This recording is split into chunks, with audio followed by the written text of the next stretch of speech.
因为在森林这里啊，有一个地图画得非常的随意，这有点像是那种藏宝图一样。而我们要去的南轨极落呢，这上面并没有标注出来。现在我们在这个地方，而我们要沿着这条小路啊继续往前走，大概走到比婆神社这个地方吧。再往前呢，有可能才是那个南轨极落，所以我们要大概往这个方向走。走。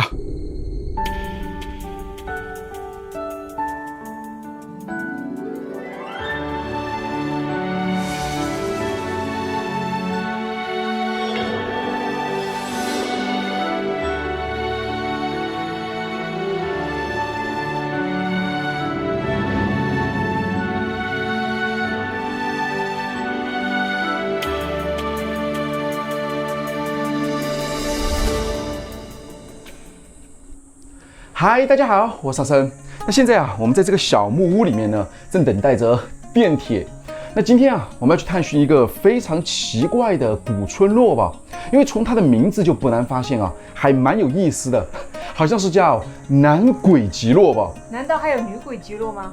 有没有女轨极落啊？我不太清楚。但是呢，这个南轨极落啊，它已经荒废在这个山顶之上。难道这个古村落里面真的有南轨吗？那它又有什么来历呢？我们就一块去看一看。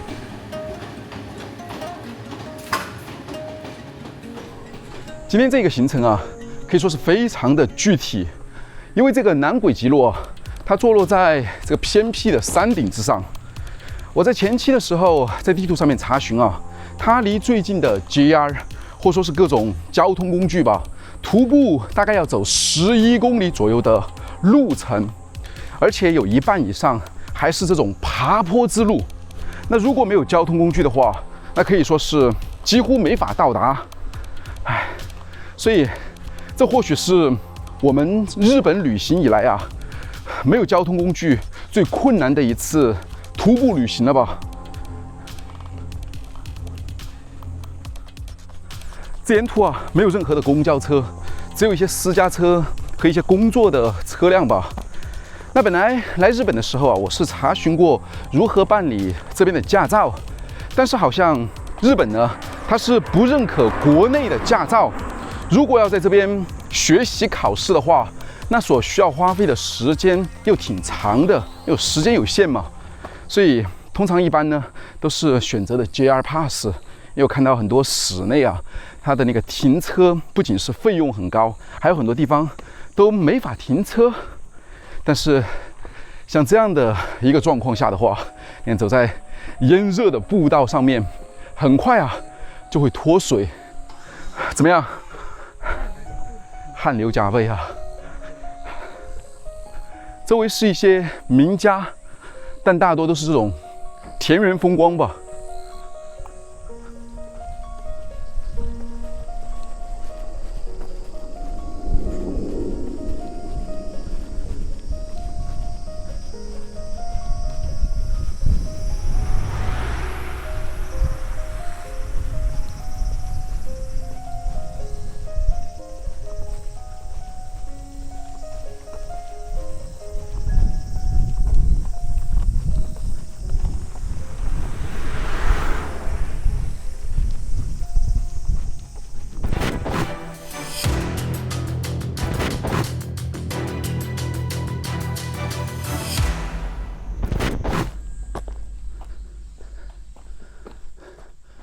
走了几公里的徒步之路啊，已经避开了一些复杂的路段了。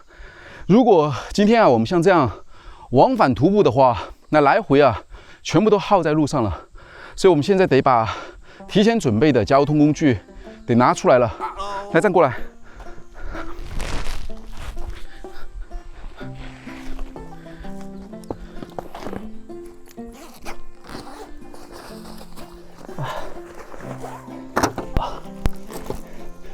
你看这里有我事先啊准备好的这个电动滑板。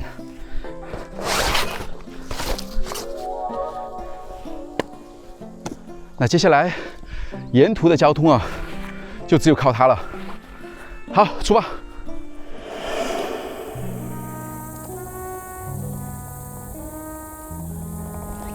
这是一条山林路，周围的空气啊还蛮不错的。你看旁边全是大松树，而现在开始有一点下坡。有了这个工具啊，并不是追求速度有多快，其实就与急行军走路的那个速度差不多就可以了，帮助代步嘛。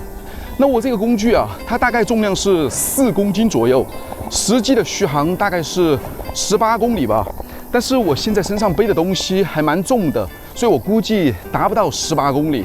但是我们的往返应该是足够了。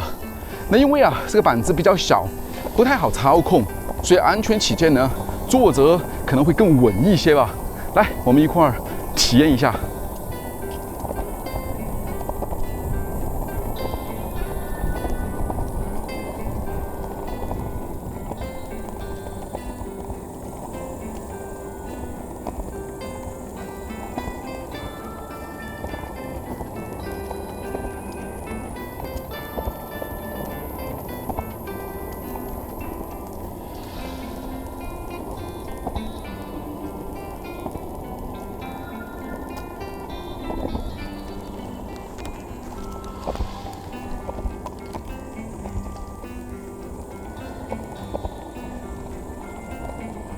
嗨，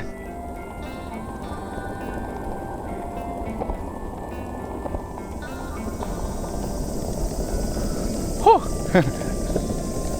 怎么样？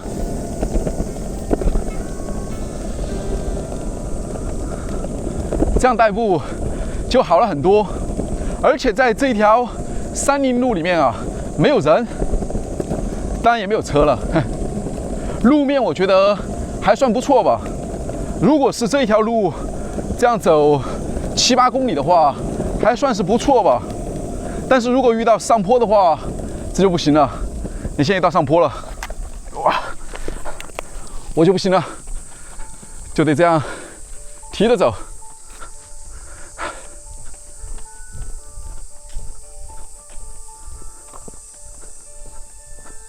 绿树丛荫，嘿。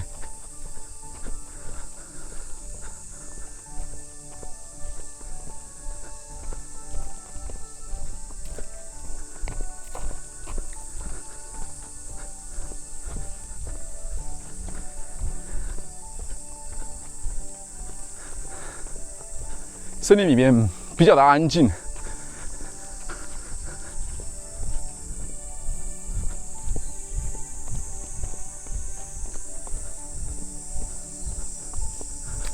前面这里我们又可以继续了。这里又是一条平路，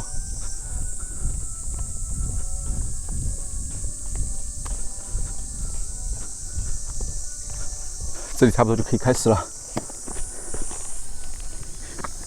因为但凡啊有一点点的坡路的话，这个动力啊，它是不足以支撑，就是这个上坡的，可能也就只有100多瓦的功率吧。但是平路和这种下坡的路面绰绰有余了。所以，即便是去这个地方有这么10几公里的路程啊，我们一半走，一半用这样的工具代步的话，还算是比较的节省体力吧。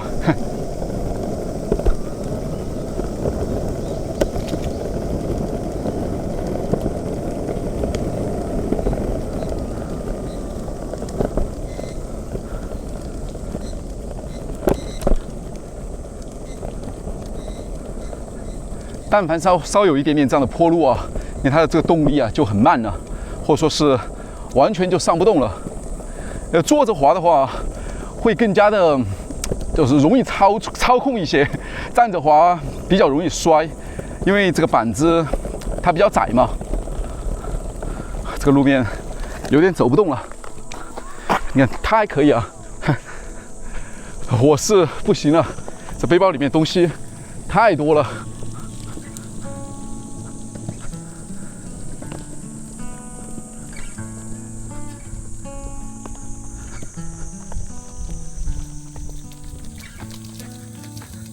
他好像玩得很嗨呀！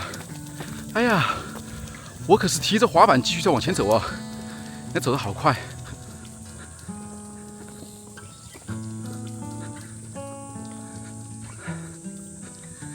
看来必须得减肥啊！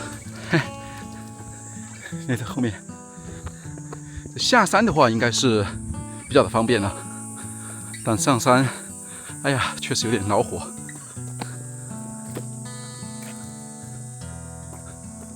哎，他也不行了。这海拔大概有400-500米左右吧，并不高。沿途就是这种缓慢的这种上坡，然后一点一点的再往上走。这里比较好的是，周围都没有人。从那个主干道进入到一个村落以后，然后就一直往里面走，就这种林间小道了。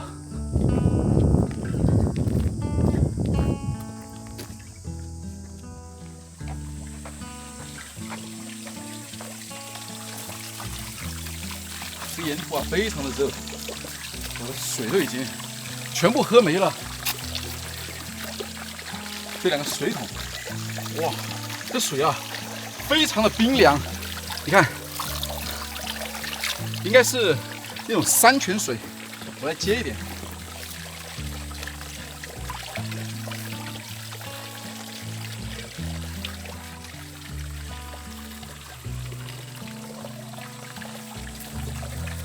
你看这水，没有什么杂质，看上去啊，真是蛮清澈的。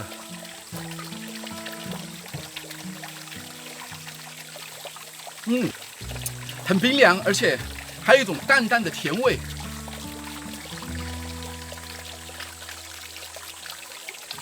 哇，特别的爽。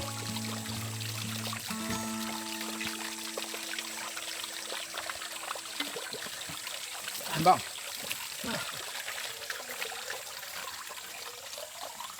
刚才我还在想，这水怎么办？今天上来的时候带了2大瓶水，还有1瓶小的，另外2瓶差不多都快见底了吧，快要喝光了，这瓶也没了。所以你看这路上啊，找到了这样的一种可以说是救命之水吧，而且还是冰的，冰凉。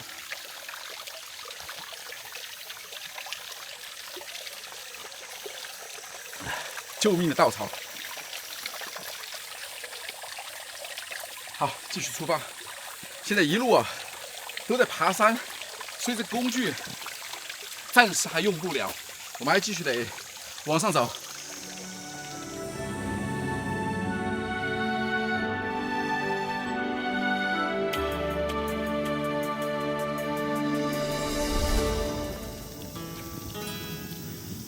这速度每小时大概在6到7公里，或者说是10公里以内吧。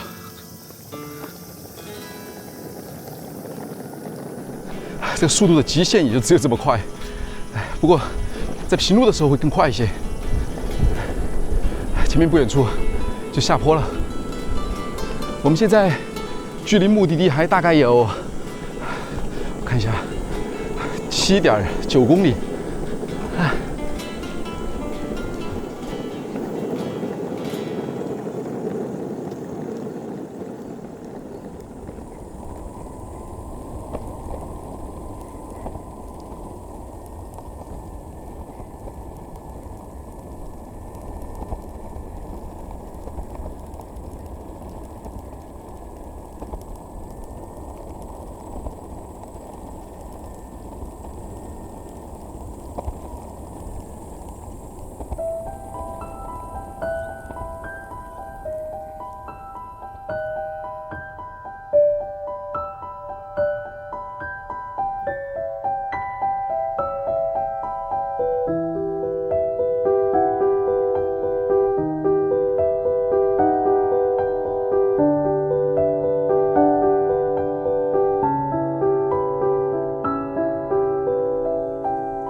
前方这里分路了，那我们走右边的比婆神社。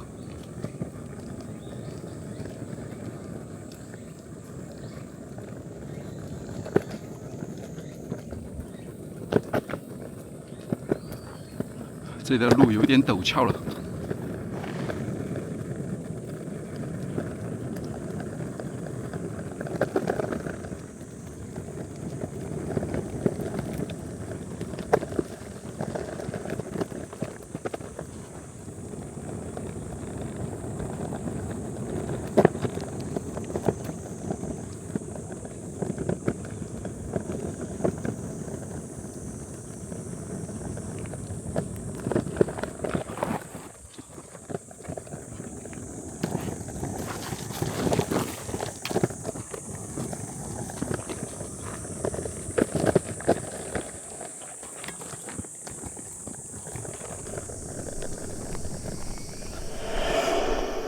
你这前面啊，虽然是一条平路，但是这个路面呢坑洼不平，所以还是只能徒步走。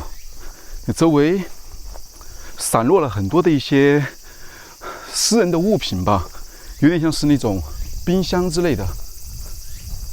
现在就走在这个林间森林小路当中，徒步了7、8公里左右的爬山之路啊。现在走在这条林间小道当中，当年住在这个山顶的这些村人啊，他们是怎么生活呢？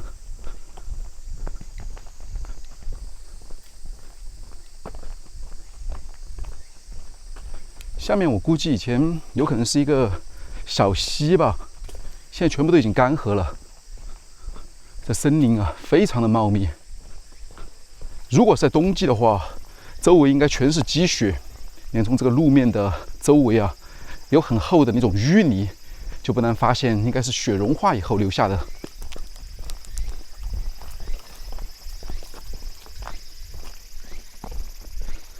现在我们离南轨极落大概还有1.7公里左右。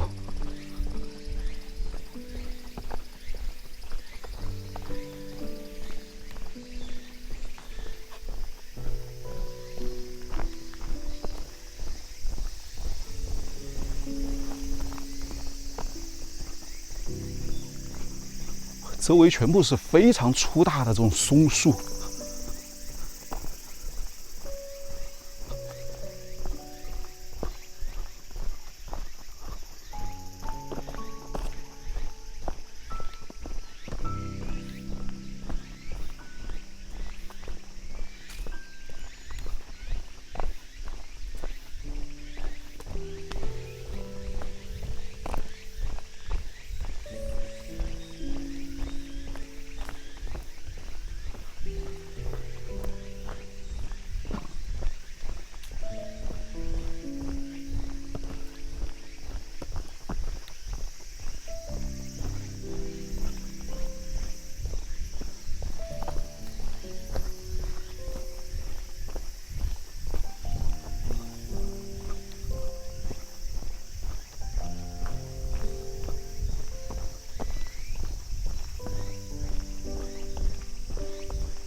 这徒步之旅啊，真是比较的艰辛。你看这个小施啊，他把滑板呢都扛在肩上了。太重了。虽然这条路不是特别的陡峭，但是你看路面全部是青苔，所以这也没法滑。